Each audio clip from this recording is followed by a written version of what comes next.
Welcome into another YouTube video. It's me, Form Dingy. We're going to quickly go over my reactions and thoughts to the AFC title game between the Baltimore Ravens and the Kansas City Chiefs. What happened throughout the game, some key plays, what went wrong for the Ravens, what went right for the Chiefs, and let's get on into it. All right, so my favorite team, the Kansas City Chiefs, are moving on to yet another Super Bowl after a 17-10 victory in Baltimore. What went right for Kansas City? I think in the first half, they did a lot of good things offensively to keep the Ravens on their toes a little bit. You saw Patrick Mahomes and Travis Kelce connect multiple times in key situations that led to multiple scoring drives and ultimately would seal the deal in the end offensively in the first half because they got shut out in the second half. Defensively, besides the one play deep to Zay Flowers, the Chiefs were locked down all day. And I think that play of Zay Flowers getting that ball on an extended play, I believe Drew Tranquil had him wrapped up in the backfield, or it might have been Leo Chenal had him wrapped up, and he just made a great play, and that's what great quarterbacks do.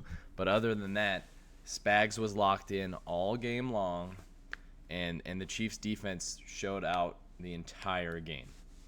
Now, let's go back to some of the key plays on offense in the first half for the Chiefs. The first drive, they go down and they score. It was just a great drive, a great start to the game after getting a 3-and-out on defense to start. There were multiple key plays on that drive, ultimately ending in a amazing touchdown catch from Travis Kelce against the great Kyle Hamilton, who had an all-pro year, was terrific, but Travis Kelce got the better of him on Sunday. I mean, Travis looked how he's looked in multiple postseason games across his career. He was phenomenal, and I think Patrick and Travis together have now played a complete season together, another complete season of just playoff games, and in those 17 games, which is now considered a season because they switched to 17 games, Travis Kelce has 133 receptions, 1,500 yards, and 18 touchdowns. His postseason accolades are the best among all pass catchers almost at this point. He passes Jerry Rice for receptions in the playoffs. He passed Gronk. Him and Patty passed Gronk for passing touchdowns as a duo.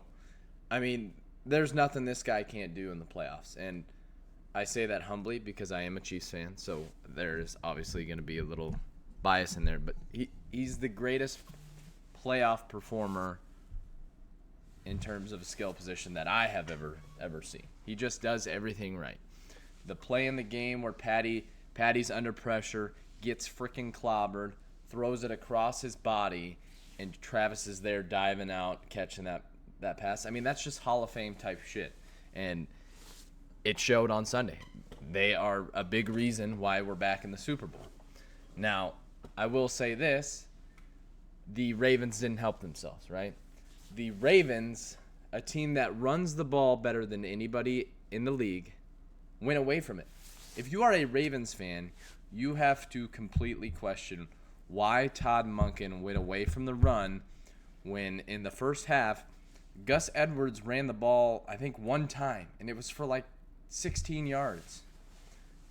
And they went away from it. A team that runs the ball more than anybody in the league decided to get away from who they are and who their identity is, and it ultimately cost them a trip to the Super Bowl. So Chiefs go in at halftime with the lead, and all is good, right? All is good. Offense stalled in the second half of the game. And that's okay because they did what they needed to win against a very good Baltimore defense, but you would have liked to see some more offensive action in the second half. But Spags turned it up. All right? The Ravens were going down to score. Zay Flowers gets a dumb taunting penalty, and it was taunting. We're not going to argue that. If you in the comments want to argue that with me, we can argue it all day long. He shoved himself off of L'Jarius Sneed, spun the ball, and went like this with his arms. That's taunting.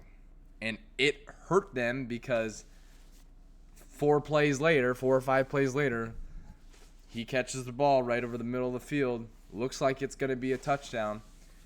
And L'Jarius Sneed comes in and punches it out. And that was the play of the game. Somebody who I believe was an all-pro corner made the play of the game. And although he wasn't selected in all-pro, which he was snubbed from, he made the play of the game, and he just got himself paid. L'Jarius Sneed should hopefully be back with the Chiefs organization, but they're going to have to pay him because he earned himself a lot of money that game. Trent McDuffie was great. I mean, the defense was flying around all game long. I'm going to give you my MVP on both sides of the ball for the Chiefs. And we'll kind of talk a little bit more about the Ravens and their kind of blunders throughout the game. And maybe a little officiating. I don't think the officiating was bad, but there was calls missed on each side. For those of the Ravens fans, for all you NFL fans saying, oh, the Chiefs benefit from the refs, there were plenty of missed calls. Okay, so my offensive MVP for that game was Travis Kelce. I mean, he did what he always does and what has become normalized from the tight end spot for him. 116 yards, a touchdown. I mean, he was everywhere, making key catches and ultimately leading that offense back to another Super Bowl. Patrick was phenomenal. He did what he needed to do. He was great in the first half. Second half, he did what he needed to do to win the game. Pacheco ran the ball really well. An honorable mention to that offensive MVP, I think, is Allegretti. Nick Allegretti stepped in for All-Pro left guard Joe Tooney and was the highest graded O-lineman according to PFF in that game. So phenomenal for him to step in and have no drop-off against a fantastic Baltimore defense. The defensive MVP for me, Sneed made the biggest play of the game, but Drew Tranquill was the MVP. He was all over the field. There was a play where Lamar threw it up. Justin Reed tipped it. Drew Tranquill retraced his steps after Lamar threw the pass to himself. And if Drew Tranquill doesn't make that play, Lamar probably scores a touchdown, and then we're completely in a different ball game. L'Jarius Sneed, like I said earlier, made the play of the game. He did. He forced one of the best defensive plays I've seen in a long time, and I'm not just saying that because I'm a Chiefs fan.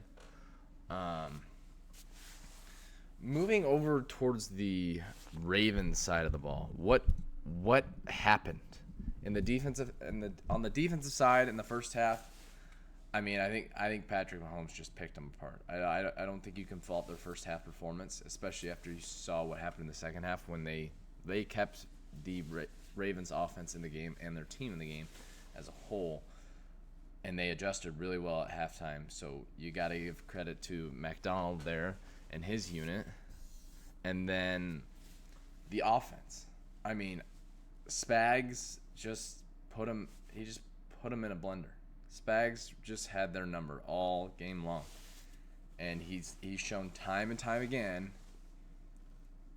that he shuts down the best offenses. I think this team, in terms of the Ravens team, in terms of DVOA, was one of the best teams all time, and he just shut them down.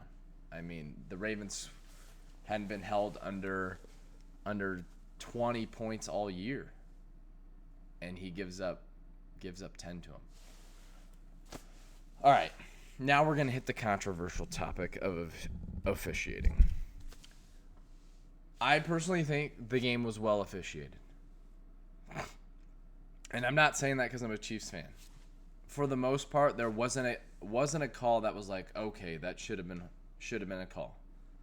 Now, we are going to get in, since the Ravens fans are going to come in here and they're going to mention, the NFL fans are going to come in here and mention, oh, well, this, and that. No, let's get into it, all right? Let's talk ball here. If you want to talk ball, let's talk it, because that's what I want to do. There were several missed calls that benefited the Ravens. Let's dive into the crucial one. Chris Jones is tripped in the end zone. In the end zone. That is tripping. That was a blatant trip, not called, that benefited the Ravens. Chiefs would get the ball up 9 if that had been called, because it would have been a safety. They would have gotten the ball back up 9. 2 more bad calls were both of the holding calls on. One was on Rashee Rice's touchdown, would-be touchdown, on the screen. That wasn't a hold, but okay, let's not normalize throwing penalties that don't have a direct impact on the play, let alone it was not a holding call. So if Raven fans want to cry in my DMs or in my comment section, go for it. But there were missed calls on both sides. I know they're gonna bring up what was a good no call, was even stated by the booth. They wanted a pass interference call on a ball that clearly wasn't catchable in triple coverage on Deion Bush's interception. And I think the officials had a lot of misses this season.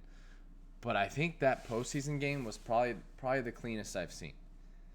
And so I'm not gonna say, oh, the Chiefs didn't benefit, because every team benefits one way or another from the officials. But I'm also not gonna say that the reason the Chiefs won the game was because of the officials, because that's just not true. And if you watch the game, you would know that. At the end of the day, Patrick Mahomes is headed back to another Super Bowl, and the Chiefs are going to play the 49ers. Lamar wasn't good enough in my eyes. Lamar didn't step up to he didn't step up to where he should be on the quarterback pedestal, and it cost him the game. So you can blame the refs, but the Ravens were not disciplined enough. They had multiple personal foul calls in the second half. And the Chiefs just had the edge on them all day long.